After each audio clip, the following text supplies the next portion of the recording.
Good afternoon, and thank everybody for being here. We appreciate your attention to this and the time. I want to start off by saying just a couple of things. One is I want to again say how proud we are, and I am, of our police, fire, and EMS.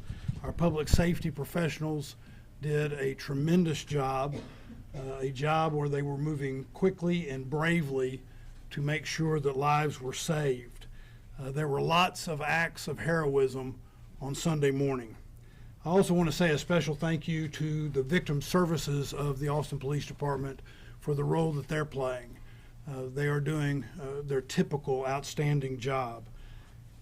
I thank our federal partners on behalf of the City of Austin, all of them. I want to reiterate our appreciation of their professional work.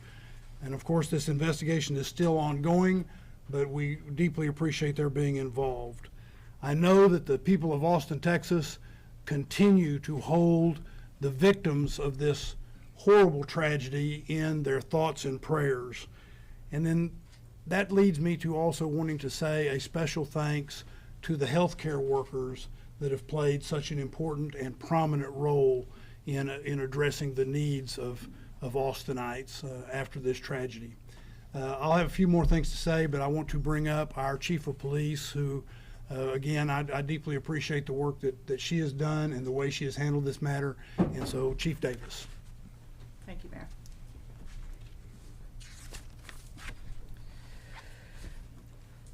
The last 4 hours have been some of the most challenging in my career. This has been difficult for our community, devastating to the impacted families, and challenging to our APD family. I want to thank our federal partners, Special Agent in Charge, and the evidence response team with the FBI. APD could not do this alone. We are still in the early hours of this investigation. This is a complicated and large crime scene. Our priority is finding answers and the motives behind this crime. I want to thank everyone that has supported our communities and this response. Families will need this in the days ahead. I also want to thank victim services that have come in addition to APD's victim services. That includes FBI, the Travis County District Attorney, and multiple calls of people wanting to help. I cannot imagine the grief, pain, and loss these families are feeling today, and my heart is with them. Savitha Shan and Ryder Harrington. To the impacted families that are still waiting for answers, we are here for you. A family resource center is being stood up, as we know numerous people have been affected by this, and we are daily, hourly getting calls of people that have been victimized by this. The department will be releasing information soon on what that looks like. When I arrived on this scene, again, it was complex and very large. The work being done by the Austin Fire Department, the Travis County Emergency Medical Service, and APD was quite impressive. Once the initial scene was secured, we reached out to our federal partners to assist in this resource-intensive scene and to address concerns of potential terrorism. We are working in tandem with the FBI, conducting numerous interviews and gathering evidence. If you can imagine, we have over 150 witnesses to this event that we are working with the FBI. And we are also investigating an officer-involved shooting.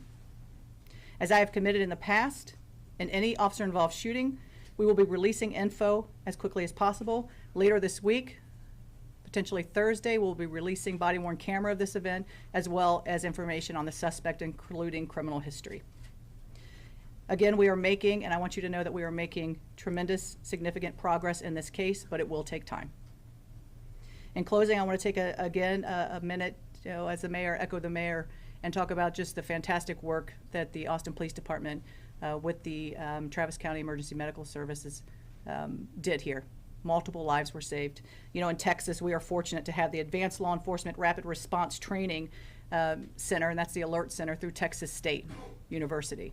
And that training, there's no doubt that in that coordinated response with EMS saved lives this night. Mayor, I'll turn it back to you. Sure, thank you.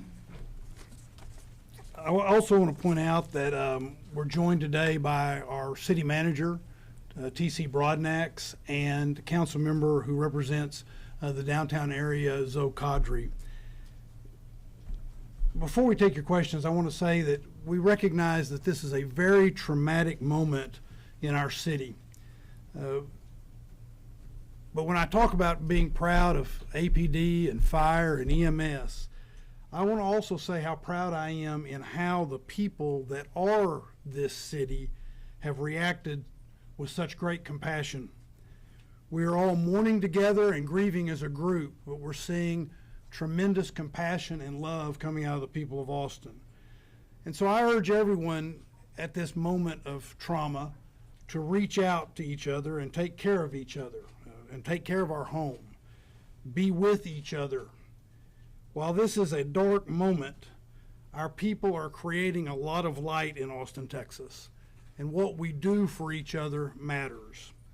So now we're happy to, if there's a few questions, to take a few questions. Can we start over here? We can start over here and then we'll go here. Yeah, has this impacted any plans, security plans for South by Southwest? It has not. You know, we have a press conference, I believe, next Thursday for our spring festival season. And certainly as we look at Austin and what makes Austin so great are those events. We are a major city police department and we go in best practices. I feel confident that the resources we have in play, South by Southwest, will continue on and it will be a safe festival season. Do we know how the suspect acquired these guns and whether they were acquired legally? The guns were required legally. I believe in 2017 out of San Antonio they were purchased. Can you tell us more about the victims? I think you said Savitha Shan and Ryder Harrison. Ryder Harrington, yes. Okay. Can you tell us more? Are they UT students? I think Ryder was a Texas Tech student. I don't know as far as what school they went to. That is certainly something that we can look into. But they were young. I believe Ryder was maybe 22 and Savitha 24 or 20 respectively. Yeah. Are you able to share any details about the warrants that were executed yesterday in Del Valle and in Steubenville? So anytime that you're doing an investigation like this, it's going to lead to search warrants. And so those warrants were based off information of where this person lived, addresses where he congregated, and evidence was taken from that. There's a video circulating on social media of an autonomous vehicle blocking emergency services near the scene on Sunday. Can you guys talk about the situation, what you encountered, and how you as you were accessing the scene and transporting victims? Yeah, I think that's something, I don't know if, Rob, if you wanted to address it? So Rob Lukritz, Chief of Austin Travis County EMS. EMS, as well as our fellow public safety partners, work very closely with the autonomous vehicle vendors that operate here in the city of Austin. We had more than 20 assets, resources that responded to this event. As was said at an earlier press conference, we were on scene within 57 seconds. And so in the grand scheme of the impact on the overall incident, we don't believe it had any impact on patient outcomes. I will say that we're already in touch with Waymo and the autonomous vehicles to give them our concerns and work with them in order to try to address this moving forward. If you guys could raise your hands, please. We'll go here, then Jamal. And for the chief and for Agent Durant, can you explain what more you've learned about possible motive? And I think it was reported that the suspect had a shirt underneath the sweatshirt that showed an Iranian flag. Is there a direct connection to the war in Iran with this shooting here?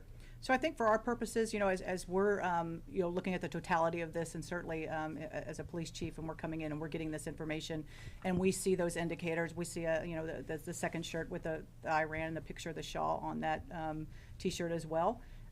We're thinking about events and what's occurring in the country as well. And so, in addition to the fact that this was a huge, complex scene, we're calling in those federal partners to take a look at that as well. And so, again, the motives, all of those things, that's what this investigation is about right now. What, Jamal? I don't mind. Oh, sure, go ahead. Okay. Go right ahead. Thank you. So I'll add on that, but first I just want to also express our regards for the victims' families, those impacted by this tragic event. It's not just those that were injured or killed, but obviously those that witnessed it are going to be forever impacted. And so just let them know we stand with you, and our thoughts are with you. With regards to the question, Yes, we, our ultimate goal in everything we do is to determine the motive, right? We're looking for connections that he possibly had, witnesses, as the chief had mentioned. We are pouring through thousands of hours of video. Have massive amounts of both digital and physical evidence. And this is a around-the-clock, 24-hour investigation at this point. And any declarations on what led to that motive would be premature, right? We want to make sure that we have our facts 100% correct, or as close to, or at least we've tracked down every possible lead that we can, because that's what we owe to the victims, right? That's what you guys want answers for, but more importantly, we owe that to the victims and their families to be right. So we don't want to speculate or make any guesses at this stage of the investigation as to what that motive ultimately was. We'll go Jamal. To maybe piggyback off of that, are you all looking into anyone else that may be connected with the suspect at this time that you know of, or is there anything else about the suspect you can share? Chief? Again, we will have some criminal history, some background, that type of thing on Thursday when we address the officer-involved shooting. But as far as anyone else, that's all part of what that investigation is currently. Given some of his interactions with your agency previously, some of the social media posts attributed to him, had your agency or any agency identified him as a potential concern or threat before this? We have not at the Austin Police Department, no. Did you want to address that? No, he was not previously on our radar. Agent Duran, I had a question for you. Yesterday, you mentioned that there was this potential nexus to terrorism that was being investigated. Can you tell us what that means in regular words, and also what those, what we've learned about that? So any act of targeted violence, which is what this was, we're going to pursue all investigative lines, right? And that is certainly one of them, along with multiple other avenues of where this could go, right? It's always very difficult to determine what's in an individual's mind that leads them to commit this type of violence. And so we will continue to, like I said, pour through the evidence, talk to witnesses, talk to friends, talk to associates that knew this person, obviously tracking movement leading up to and on the night of the event, and also going back as far back as we can trace them. That's what the FBI does, and we're doing that in lockstep with our partners, and we will continue to do that until we get that answer to determine what that ultimate motivation was. We'll take 2 or 3 more questions. We're going to start in the back here, and then we'll go to Angela and end with Dante. Thank you. For either the chief or Special Agent Duran, how closely are you working with other major cities like the NYPD, the LAPD? We know New York put out a statement saying that they saw what happened in Austin and they're taking it seriously and it has put them on high alert. Are you talking to other cities? Can you tell me a little bit about that? Yeah, I think, being part of the Major City Chiefs Association, those are, in contact with all of those chiefs and what's going on. And everybody better be on heightened alert. I mean, this is, what happens across the country, we all need to be aware of. And certainly as major cities, you look at best practices and you look at the way you keep people safe. That's absolutely important. And there's probably not a police chief across this country that's not talking to someone. Angela and Dante, you'll have the final question. So yesterday, 3 patients were in critical condition. Has there been any status updates on the hospitalized patients? I believe one patient will be taken off life support sometime today, and then 2 other patients are still critical. Can you clarify the victims' names and age, please? The victims that were killed, Yes. Savitha Shan, I believe she's 24. Could you spell that out, please? Savitha Shan, and Ryder, Ryder, Harrington, Harrington. I believe he's 22. Thank you. Dante, final question. I'm curious if you think that Austin's recent Safer 6th Street initiatives and things like that contributed to faster police response. Absolutely. When you look at again, I talked about the Alert Center and our partnership with Texas State and what that does. And I made a note to myself because it is, we have CAST, which is our Counter Assault Strike Team, CAST, and that includes EMS, it includes AFD and APD. And they sit in this very room every Friday, Saturday, and Sunday night to address potential threat concerns from our entertainment areas. And so that is something that we have to be prepared for when you have large events, large-scale events, and we do this in our other large-scale events as well. When you're talking South by, you're talking about other things where there are large crowds. We are there and prepared. So absolutely. If I might add one thing to that, in 2024, and Chief Lukeritz and I talked about this yesterday, I guess it was. In 2024, the City of Austin also created the Downtown Area Command with EMS so that we would be better ready. That's what the recommendations coming from the professionals in EMS said they wanted and needed, that sort of thing, so we would be better ready. You know, God forbid there was a situation like this, and we think that also played a significant role in addition to what the chief was saying. Thank you all.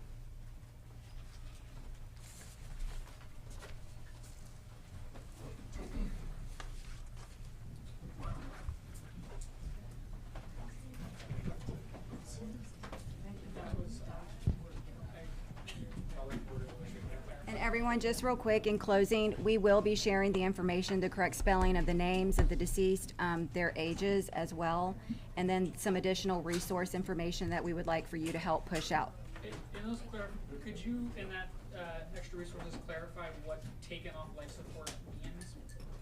We can look into that for you. And both of the treatments are from Austin. Say that again? Both from Austin. We'll find out that information. Thank you. Thank you all for being with us.